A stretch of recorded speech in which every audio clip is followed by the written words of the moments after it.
Indian subcontinent हमेशा से खूबसूरती, कल्चर और अफसोस की बात है, झगड़ों का भी देश रहा है। यहाँ की विविधता जितनी अद्भुत है, उतनी ही जटिल भी है। इस उथल पुथल के बीच में इंडिया और पाकिस्तान का रिश्ता है। ये रिश्ता हमेशा से तनावपूर्ण रहा है, जिसमें कई बार शांति की कोशिशें भी नाकाम रही हैं। 1940 में बंटवारे के बाद से ये दोनों देश एक कड़वे रिश्ते में फंसे हुए हैं। बंटवारे ने लाखों लोगों की जिंदगियों को बदल दिया और एक स्थायी दरार पैदा कर दी। इनका इतिहास लड़ाइयों, बॉर्डर पर झड़पों और गहरे अविश्वास से भरा है। हर संघर्ष ने दोनों देशों के बीच की खाई को और गहरा कर दिया है। कश्मीर, जिस पर दोनों देश दावा करते हैं, एक बहुत ही खतरनाक जगह रहा है। यहाँ की खूबसूरत वादियां भी इस विवाद की छाया से अछूती नहीं है। जमीन का ये झगड़ा धार्मिक और जातीय तनाव के साथ कई दशकों से दुश्मनी बढ़ा रहा है। इसने दोनों देशों के समाज को भी गहरे प्रभावित किया है।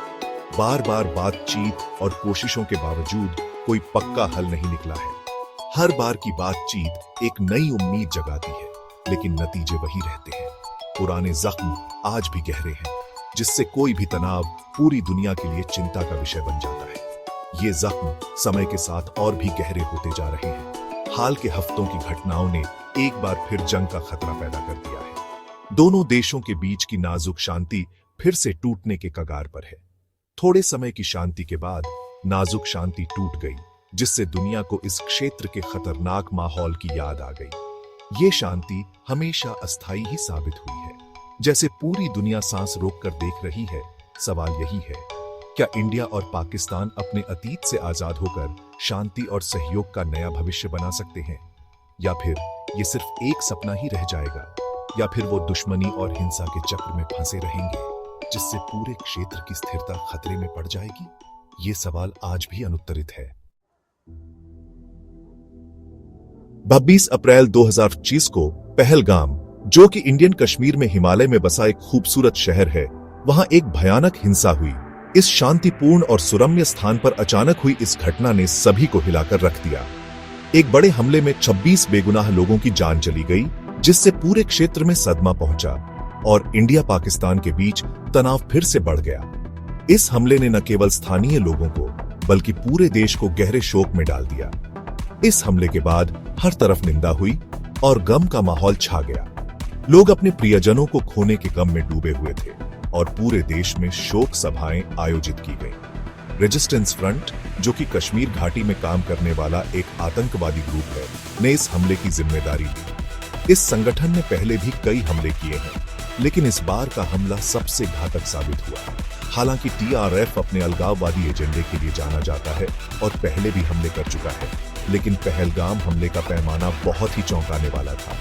इस हमले ने पूरे क्षेत्र में अस्थिरता और भय का माहौल पैदा कर दिया। इंडिया ने तुरंत पाकिस्तान पर इल्जाम लगाया और कहा कि वो TRF को पनाह दे रहा है और मदद कर रहा है। भारतीय अधिकारियों ने इस हमले को पाकिस्तान की साजिश करार दिया। पाकिस्तान ने हमले में किसी भी तरह की भागीदारी से इनकार किया और इंडिया के आरोपों को बेबुनियाद और भड़काऊ बताया।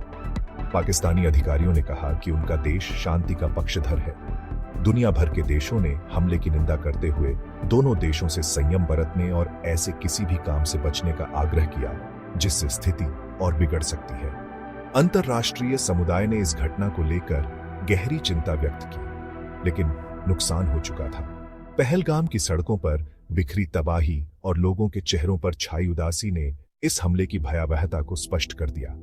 पहलगाम हमले ने पुराने जख्मों को हरा कर दिया था और ऐसी घटनाओं की एक खतरनाक श्रृंखला शुरू हो गई, जिसने दोनों परमाणु शक्ति संपन्न पड़ोसियों को जंग के कगार पर ला खड़ा किया। इस घटना ने एक बार फिर से यह साबित कर दिया कि कश्मीर में शांति और स्थिरता कितनी नाजुक है। पहलगाम हमला एक अहम मोड़ साबित हुआ, जिसने इंडिया और पाकिस्तान के बीच की नाजुक शांति को चकनाचूर कर दिया। इस हमले ने दोनों देशों के बीच तनाव को एक नए स्तर पर पहुंचा दिया, जहां कूटनीतिक प्रयास विफल होते नजर आए। जो शब्दों का युद्ध शुरू हुआ था, वो जल्दी ही एक खतरनाक सैन्य टकराव में बदल गया। दोनों देशों के नेताओं के बीच की बातचीत में तल्खी बढ़ती गई और सैन्य तैयारियों ने जोर पकड़ लिया। 7 मई 2025 को इंडिया ने पाकिस्तान अधिकृत कश्मीर और पंजाब प्रांत में कथित आतंकवादी ठिकानों पर मिसाइल हमले किए। इन हमलों ने क्षेत्र में पहले से ही तनावपूर्ण माहौल को और भी भड़का दिया। इंडियन अधिकारियों के अनुसार ये हमले आतंकवादी ढांचे को तबाह करने और भविष्य के हमलों को रोकने के लिए एक एहतियाती कदम थे। उन्होंने दावा किया कि इन हमलों से आतंकवादी गतिविधियों पर लगाम लगेगी। पाकिस्तान ने अपने क्षेत्र में किसी भी आतंकवादी कैंप की मौजूदगी से इनकार करते हुए इंडियन हमलों को आक्रामकता का कार्य बताया। पाकिस्तानी अधिकारियों ने इसे अपनी संप्रभुता पर हमला करार दिया। जवाबी कार्रवाई तेजी से हुई। पाकिस्तान ने अपनी सैन्य तैयारियों को बढ़ा दिया और जवाबी हमलों की योजना बनाई। पाकिस्तानी सेना ने भी जवाबी मिसाइल हमले किए। नियंत्रण रेखा LOC पर इंडियन सैन्य ठिकानों को निशाना बनाया, जो कश्मीर को विभाजित करने वाली वास्तविक सीमा है। इन हमलों ने दोनों देशों के बीच तनाव को और बढ़ा दिया। अगले कुछ दिनों में स्थिति खतरनाक रूप से बिगड़ गई। दोनों पक्षों ने एक दूसरे पर गोलाबारी की और ड्रोन हमले किए। सीमा पर लगातार हो रही इन गतिविधियों ने आम नागरिकों के जीवन को भी खतरे में डाल दिया। सैन्य प्रतिष्ठान, हवाई अड्डे और यहां तक कि नागरिक क्षेत्र भी इस गोलाबारी में फंस गए। कई नागरिकों को अपने घर छोड़ने पर मजबूर होना पड़ा और क्षेत्र में मानवीय संकट गहराने लगा। एक पूर्ण युद्ध का खतरा मंडराने लगा, जिससे दो परमाणु शक्ति संपन्न देशों के बीच विनाशकारी संघर्ष की संभावना के बारे में गंभीर चिंताएं पैदा हुई। दोनों देशों के पास परमाणु हथियार होने के कारण स्थिति और भी नाजुक हो गई। अंतर्राष्ट्रीय समुदाय बढ़ते खतरे को देख रहा था और दोनों पक्षों से युद्ध रोकने का आग्रह कर रहा था। संयुक्त राष्ट्र और अन्य वैश्विक संस्थाओं ने भी इस संकट को हल करने के लिए अपने प्रयास तेज कर दिए। जैसे ही तनाव चरम पर पहुंचा और दुनिया ने सांस रोक कर रखी, आशा की एक किरण दिखाई दी। 10 मई 2025 को अमेरिका के नेतृत्व में गहन राजनयिक प्रयासों के बाद युद्ध विराम समझौते की घोषणा की गई। युद्ध विराम भले ही नाजुक था, लेकिन बढ़ती हिंसा से राहत प्रदान की। इंडिया और पाकिस्तान दोनों ने जीत का दावा करते हुए और अपनी सैन्य उपलब्धियों पर जोर देते हुए शत्रुता को रोकने और बातचीत में शामिल होने पर सहमति व्यक्त की। अंतर्राष्ट्रीय समुदाय ने युद्ध विराम का सावधानीपूर्वक स्वागत किया। विश्व नेता, जो एक पूर्ण युद्ध को रोकने के लिए उन्मत्त राजनयिक प्रयासों में लगे हुए थे, ने समझौते का तनाव कम करने की दिशा में एक सकारात्मक कदम के रूप में स्वागत किया। हालांकि यह स्पष्ट था कि युद्ध विराम शांति की लंबी और कठिन राह पर सिर्फ पहला कदम था। दशकों से भारत पाकिस्तान संबंधों को प्रभावित करने वाले अंतर्निहित मुद्दे अनसुलझे रहे। युद्ध विराम ने जबकि बातचीत का अवसर प्रदान किया, गहरे अविश्वास और कश्मीर पर प्रतिस्पर्धी दावों को दूर करने के लिए बहुत कम किया। हिंसा का खतरा अभी भी मंडरा रहा था, जो शांति की नाजुकता की निरंतर याद दिलाता था। इंडिया पाकिस्तान के हमेशा बदलते रिश्ते में ताकत और असर का संतुलन हमेशा बदलता रहता है। दोनों तरफ के फायदे और नुकसान आगे के फैसलों और कामों को प्रभावित करते हैं। ये कूटनीति, सैन्य चालों और सामाजिक राजनीतिक बदलावों का एक जटिल खेल है। हर कदम, हर फैसला अहमियत रखता है और नतीजे लाता है। इस नाजुक रिश्ते की रेत को बदल देता है। दुनिया भर के देश इंडिया और पाकिस्तान के बीच बढ़ते तनाव पर नजर रखे हुए हैं। कई देशों ने संयम और बातचीत का आह्वान किया है और शांतिपूर्ण समाधान की जरूरत पर जोर दिया है। संयुक्त राष्ट्र ने भी चिंता व्यक्त की है और दोनों देशों से ऐसे कामों से बचने का आग्रह किया है जिससे क्षेत्र में और अस्थिरता आ सकती है। स्थिति को शांत करने के लिए आर्थिक प्रतिबंधों और राजनयिक दबाव पर विचार किया जा रहा है। हालांकि शांति का रास्ता अनिश्चित बना हुआ है, क्योंकि दोनों पक्ष अपनी अपनी बात पर अड़े हुए हैं।